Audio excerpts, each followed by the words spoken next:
नमस्कार, खबरों का पंचनामा देख रहे हैं आप। मैं हूं आपके साथ पूजा। हम लेकर आए हैं देश और दुनिया की 5 बड़ी खबरें, जिसमें चर्चा के लिए मेरे साथ स्टूडियो में मौजूद हैं कैपिटल टीवी के editor in chief doctor Manish Kumar. Doctor साहब, बहुत बहुत स्वागत है आपका। धन्यवाद। सबसे पहले नजर हेडलाइंस पर। केरल में आरएसएस की 3 दिनों तक चली बैठक में कई महत्वपूर्ण मुद्दों पर हुई चर्चा। जातिगत जनगणना, महिला सुरक्षा, हिंदुओं पर अत्याचार, वक्फ बोर्ड संशोधन बिल पर हुई विस्तार से चर्चा। बुलडोजर एक्शन पर सुप्रीम कोर्ट में हुई तीखी बहस। सुप्रीम कोर्ट ने की सख्त टिप्पणी, कहा अगर कोई दोषी भी है तो भी घर को गिराना ठीक नहीं। ममता बनर्जी ने बुलाया बंगाल विधानसभा का विशेष सत्र। ममता सरकार पेश करेगी रेप विरोधी कानून, तो वहीं कोलकाता की सड़कों पर संग्राम जारी। आज बीजेपी महिला मोर्चा के विरोध प्रदर्शन में जमकर हुआ बवाल।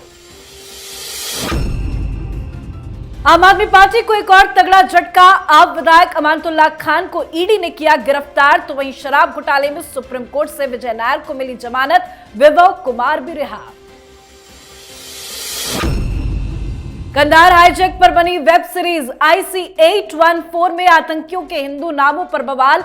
एक्शन में सरकार। आईटी मंत्रालय ने नेटफ्लिक्स कंटेंट हेड को पूछताछ के लिए भेजा समन। खबरों की शुरुआत में सबसे पहले बात आरएसएस की बैठक से जुड़ी।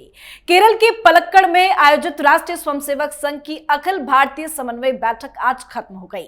3 दिनों तक चली इस बैठक में कई महत्वपूर्ण मुद्दों पर चर्चा हुई। संघ के अखिल भारतीय प्रचार प्रमुख सुनील आंबेडकर ने बताया कि बैठक में पश्चिम बंगाल की दुर्भाग्यपूर्ण घटना पर चर्चा हुई। इस तरह की घटना पर अंकुश लगाने के लिए सरकारी तंत्र की सक्रियता आदि को तेज करने पर चर्चा हुई। बंगाल जैसी घटना को रोकने के लिए 5 तरह के कार्यों को बढ़ाने को लेकर चर्चा की गई।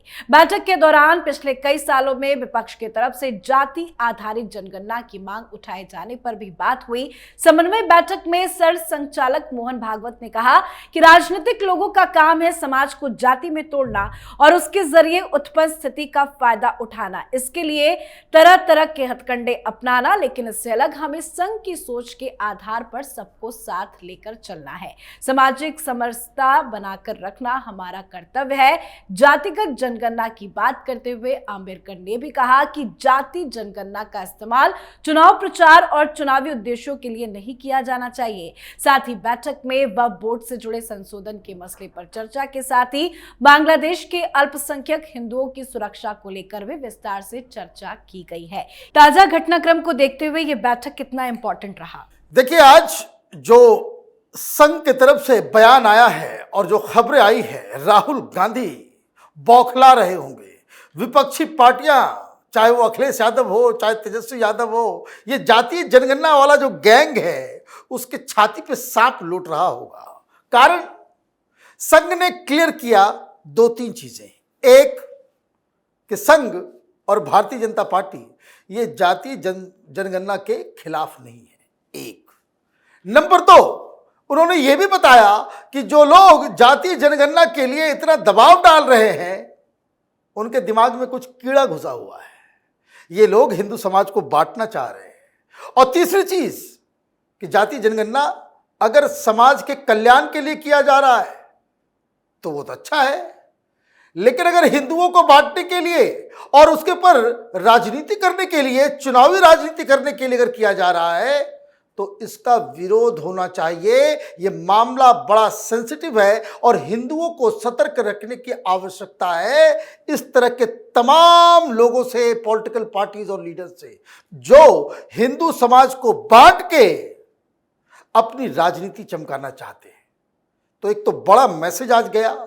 अब ये लोग राजनीति नहीं कर पाएंगे। अब ये नहीं बोल पाएंगे कि संघ वाले जो है उनके खिलाफ है, रिजर्वेशन के खिलाफ है, जातीय जनगणना। अबे जातीय जनगणना करके क्या करोगे?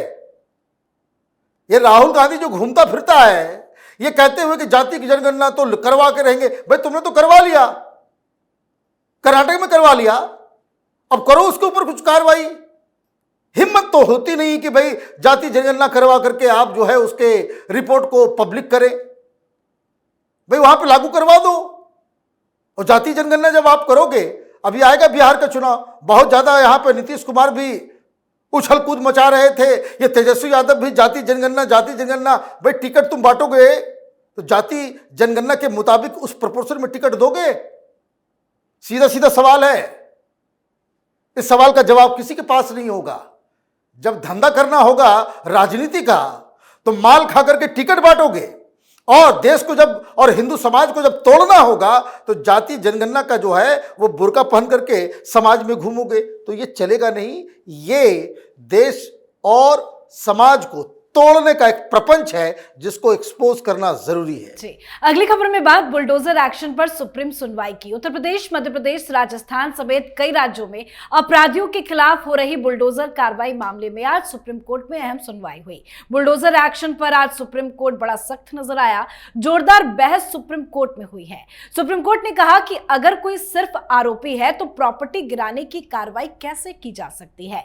जस्टिस विश्वनाथन और जस्टिस BR गवई के बेंच ने कहा कि अगर कोई दोषी भी है तब भी ऐसी कार्रवाई नहीं की जा सकती। वहीं सॉलिसिटर जनरल तुषार मेहता ने अपनी दलीलें भी पेश की। उन्होंने अदालत को बताया कि अवैध कब्जे के मामले में म्युनिसिपल संस्थानों द्वारा नोटिस दिए जाने के बाद ही आगे की कार्रवाई की गई है। सुनवाई के दौरान कोर्ट ने संबंधित पक्षों से सुझाव मांगे ताकि वो पूरे देश में संपत्तियों के ध्वस्तीकरण के संबंध में उचित दिशा निर्देश जारी कर सके। तो वहीं अब अगली सुनवाई इस मामले में 17 सितंबर को होगी। सुप्रीम कोर्ट ने आज इस तरह की टिप्पणी की है। क्या बुलडोजर एक्शन पर ब्रेक लग जाएगा? भाई छोड़ दीजिए, दोषी है तो उसको तगमा दीजिए, गोल्ड मेडल पहनाइए सबको, माय लॉर्ड, है ना। बात बहुत ही सिंपल है कि बुलडोजर एक्शन हो रहा है, उसका आधार क्या है? कि कोई दंगे कर रहा है तो उसके घर पे बुलडोजर चला दिया जाए, ये तो उचित नहीं है। और अगर जज साहब अगर यहां तक रहते, ये बात कहते, तब तक तो ठीक है।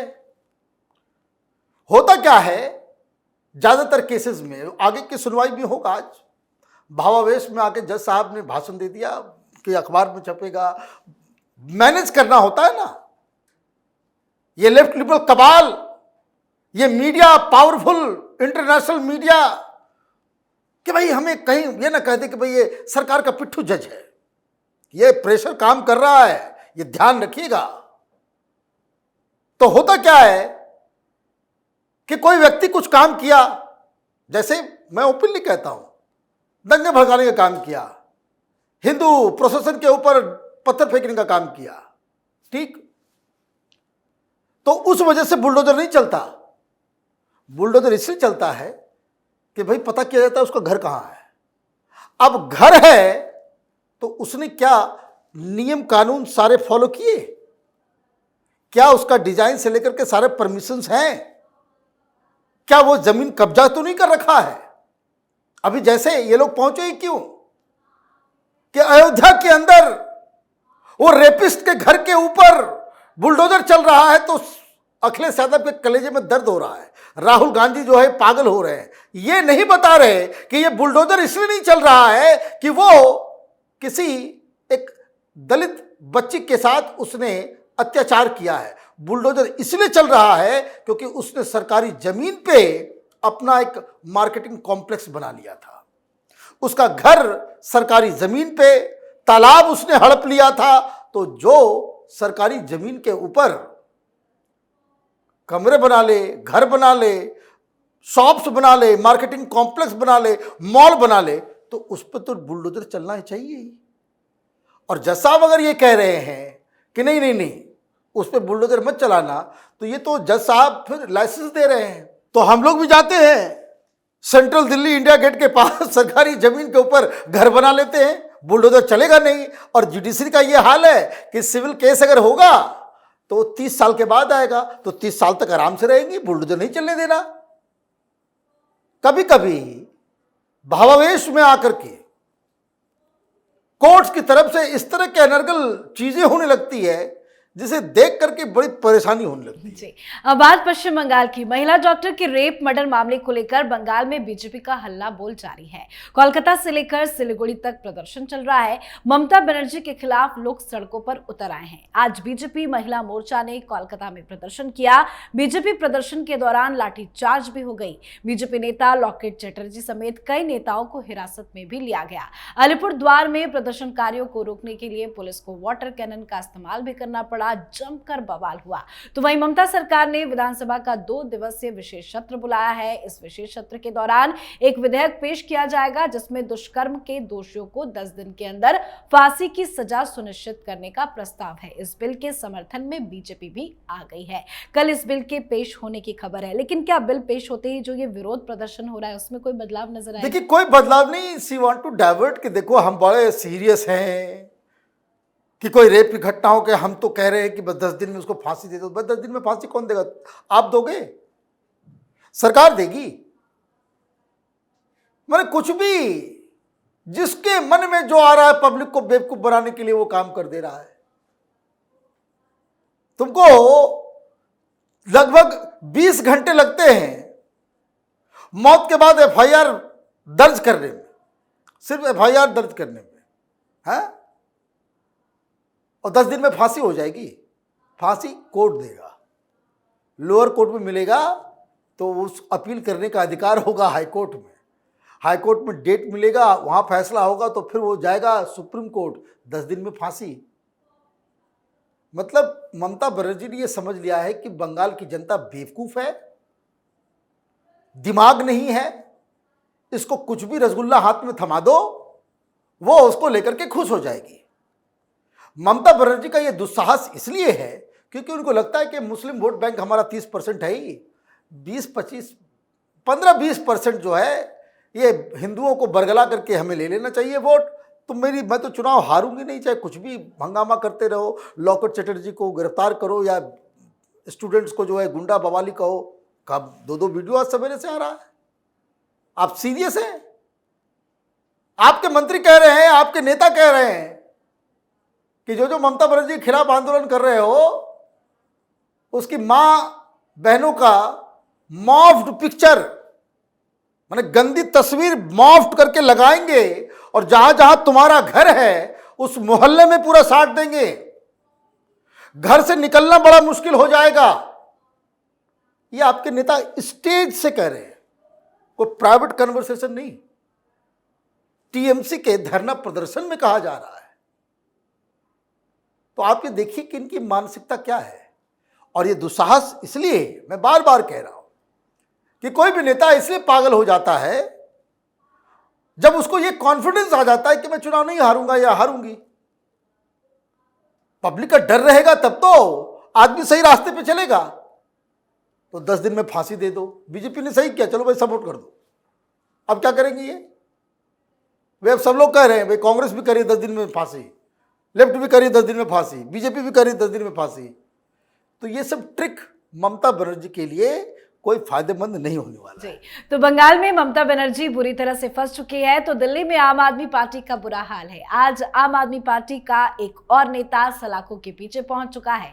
आम आदमी पार्टी के ओखला से विधायक अमानतुल्ला खान को ईडी ने गिरफ्तार कर लिया है। वह बोर्ड से जुड़े मनी लॉन्ड्रिंग में ये गिरफ्तारी हुई है। ईडी की टीम आज जब अमानतुल्ला खान के घर पहुंची तो उन्होंने 2 घंटे तक ईडी के अधिकारियों को घर के बाहर खड़ा कर दिया। ईडी बाहर ही खड़ी रही। अमानतुल्ला खान और उनके परिवार वालों ने ईडी की टीम के साथ बदसलूकी भी की।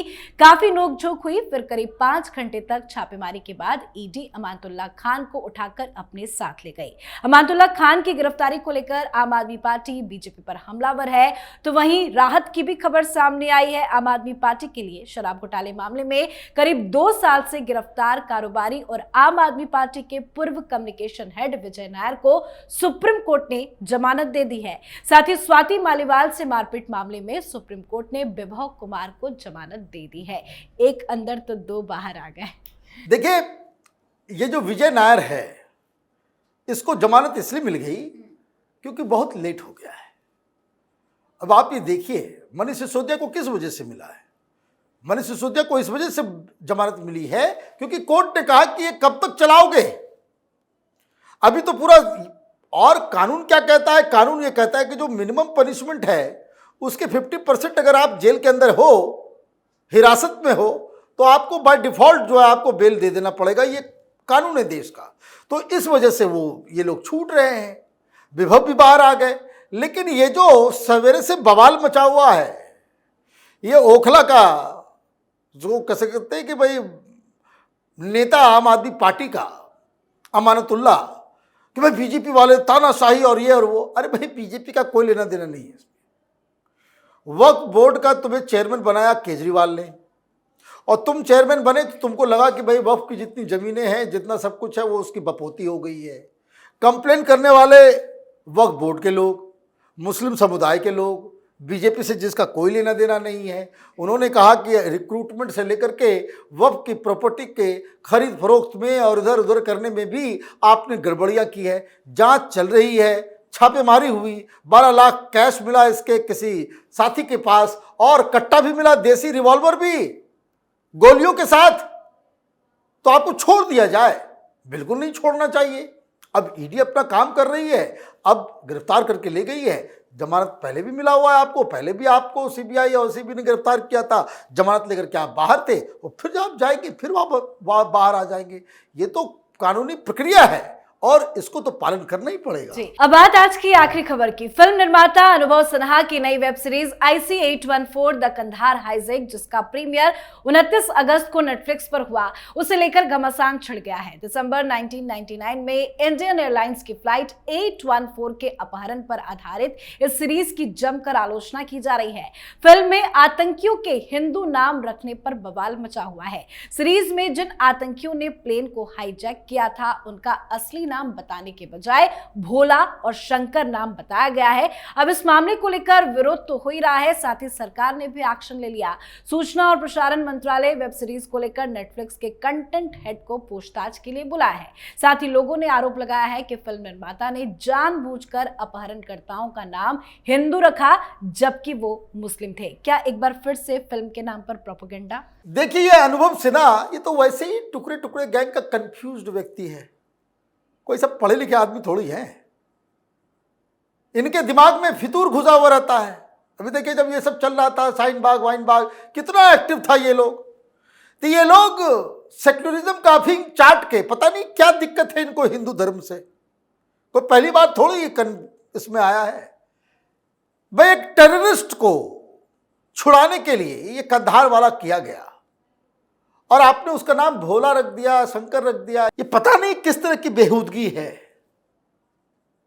और इतना घटिया आपने बनाया है वेब सीरीज, इतना घटिया। ये तो विवाद हुआ, मैं तो देखता नहीं हूं, लेकिन आज मुझे ब्लैक एंड व्हाइट करना था। मैं ये जानना चाह रहा था कि ये लोग अपने आप को champion of freedom of expression कहते हैं ना, कि इनकी औकात है कि नहीं, हिम्मत है कि नहीं, कि जो सच बताने का, कि आखिर ये हाईजैक हुआ उसकी रियल स्टोरी क्या है। कांग्रेस सोनिया गांधी सब नपेगी, सही कहानी बताई जाए। तो इसने तो घटिया, एक तो स्टोरी लाइन घटिया, ऐसी चीजें, उसमें कोई नयापन नहीं है। अगर आपने नहीं देखा है मत देखिए, क्योंकि आज हम लोग इस हाईजैक को लेकर 9 बजे वो कहानी बताने जा रहे हैं जो अब तक पूरी दुनिया से छिपा हुआ था। ये बकवास करने के लिए तुमने इस तरह की चीजें बना दी। भाई तुमने क्यों नहीं बताया कि भाई पैसा कौन लेकर गया पैसा? तुमने पैसे की बात को भी गायब कर दिया। तालिबान से बात करवा करके कहवा दिया कि नहीं नहीं नहीं, पैसे नहीं चाहिए, पैसे को लेकर गया नहीं। क्यों? यहीं पे आएगा रोल सोनिया गांधी का, यहीं पे आएगा रोल इटली का। आज 9 बजे बताओ। बिल्कुल, इस पे विस्तार से चर्चा हम अपने 9 बजे के शो में करेंगे। बहुत बहुत धन्यवाद सर बातचीत। धन्यवाद। तो खबरों का पंचनामा में आज के लिए फिलहाल इतना ही। देश विदेश की बाकी खबरों और उनके सटीक एनालिसिस के लिए देखते रहिए कैपिटल टीवी। हमें लाइक कीजिए, शेयर कीजिए और कैपिटल टीवी को सब्सक्राइब कीजिए। नमस्कार।